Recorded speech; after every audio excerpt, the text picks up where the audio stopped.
এত জ্ঞান আমার দিবেন আপনি আবার এত জ্ঞান আমি দিবে আপনারে ভাই আমার বিলটা দিয়ে দেন, আমি একটু সাথে যাব, সাইডে যাইতে হবে ভাই। আপনার বিল এখন দেওয়া নেই, আমি আপনার চেক লিখে দিতেছি আপনি যাবেন ব্যাংকে সাথে। আমাকে একটু ক্যাশ দিলে ভালো হবে ভাই। আরে ক্যাশ আর চেক একই কথা রে ভাই, আপনি যাওয়ার সাথে সাথে আপনার টাকা দিয়ে দেবো। আপনি কি বলেন এগুলো? এখন কি ক্যাশ টাকা দিয়ে সবাই কি পকেটে নিয়ে ঘুরে আপনারে? আপনি চাইলেন আর আমি আপনার ক্যাশ টাকা বের করে দিয়ে দিব? আপনি ব্যাংকে যাবেন তাই চেক দিবেন, সাথে সাথে টাকা দিয়ে দিবেন। কথা তো ছিল ক্যাশ দেওয়া। ঠিক আছে, এত টাকা আমি ক্যাশ সাথে কেমনে নিয়ে আসবো ভাই? আপনি বুঝেন না বিষয়টা? ভাই আসসালামু আলাইকুম। ওয়ালাইকুম আসসালাম। কি আপনি সমস্যা? চেক দিয়েছেন কালকের আগের দিন ডেটে, আপনার ব্যাংকে টাকা নাই।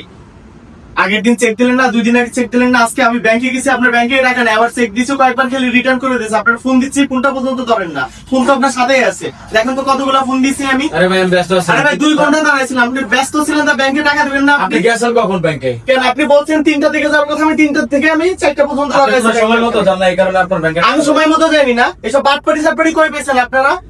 আপনারা কিছু হইলে এটা চেক লিখে দেন। আমি আপনারা বললাম যে ভাই আমার টাকাটা দরকার, আমার টাকাটা ক্যাশ টাকা দরকার, আপনি ক্যাশ টাকা আপনি আমাকে দিয়ে দেন। আপনি কি বলেন আরে ক্যাশ টাকা লাগবে না, এখন ব্যাংকের যুগ, আমি তোমার চেক। আপনার সাহস তো কম, আপনি আমার অফিসে এসে চিল্লাচিল্লি করতেছেন। বাইরে আমার অফিস থেকে বাইরে। দেখছেন ভাই কেমন লাগে? আমরা ভাই গরিব মানুষ, আপনারা তো কিছু হইলে একটা চেক লিখে দেন।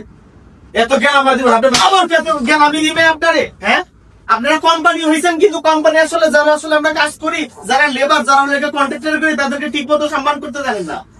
আরে ভাই আপনি তো একটা চেক দিয়ে এই পর্যন্ত সীমাবদ্ধ হয়ে থাকেন। আমরা চেকটা নিয়ে কত লোকের যে আশাই দিই জানেন এটা, যে ভাই আজকে চেক পাবো, আজকে টাকাগুলো সবাই টাকা দিয়ে দিব। এখন বুঝলাম এটা হচ্ছে একটা সময় কাটানোর একটা টেকনিক। আমি আমার পরশুদিন আমি চেক নিয়ে নিই, আমি বলছি ক্যাশ নিবো, আজকে ক্যাশ নিতে আসি, এখন আবার বলো যে চেক নিয়ে যাও, আবার বলো চেক নিয়ে যাও। এরা হচ্ছে বাটপার ভাই, এরা হচ্ছে বাটপার কোম্পানি ভাই। কিছু হইলে ভাই মানুষের চেক দিয়ে দেয়। আরে ভাই ভোগান দিতে আসলে আমরা পড়ি, মানুষ তো আমাদেরকে অবিশ্বাস করে, আমাদেরকে বিশ্বাস করে না। সিটার বাটপার বলে আপনাদের জন্য। এলে চেক টেক ফালান, আপনি ক্যাশ বাই করেন। এইসব বাটপারি গুলো ভাই আমাদের কাছে করে না। আজকে আমরা যদি লেবার, আমরা যদি কন্ট্রাক্টরে না থাকতাম, আপনারা আজকে এই পর্যন্ত চেয়ারে বসতে পারতেন না।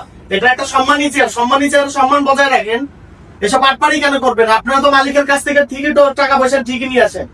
আর আমি আমরা হয়তো ছোট খাটো- কর্মচারী এই চেকটা নিয়ে দিচ্ছেন, উনি হয়তো কর্মচারীকে ইয়ে দিছে, কথা দিছে যে আজকে বেতন দিবে। আজকে যদি বিলটা যদি আপনি যদি নিয়ে আসতে না পারেন, উনি কতগুলো মানুষের কাছে ধরা ভাই 10টা লোক আমাদের সিটার বাটপার বলে, এদের জন্য 10টা লোক আমার সিটার বাটপার বলছে। চেকটা যখন দিয়েছে আমি সবাইকে ফোন দিয়ে বলে দিছি ভাই আজকে টাকা পাবো, চেক দিয়েছে কোম্পানি থেকে, আমি কালকে আপনাদের টাকা পয়সা সবাই দিয়ে দিব। 2 ঘন্টা ধরে নিচে কোনো টাকা পয়সা নাই, বলে খালি চেক দি, কবে ব্যাংকে টাকা নাই, ব্যাংকে টাকা নেই। লোকটা আমি ফোন দিচ্ছি 1 ঘন্টা ধরে, ফোনটা কারণ হলো আপনি আমি সবাই বাদ পারে সিটিং আমি ধরেন আপনি টাকা দেন, আমার ক্যাশ টাকা দেন। এসব বাটপারি সবার সাথে করেন না। আমরা না থাকলে আপনারা আজকে এই পর্যন্ত আসতে পারতেন না। আমার কাছে এখন এত টাকা ক্যাশ নেই, পরে বিকেল আসে নিয়ে। বিকেল আসতে পারবো না, এখানে আমি বসলাম, আমি বিকেল আপনি কিভাবে টাকা ম্যানেজ করবেন? টাকা ম্যানেজ করে আজকে টাকা আমাদের দিয়ে তারপর এখান থেকে যাবো আমি। আপনিও টাকা পান নাকি?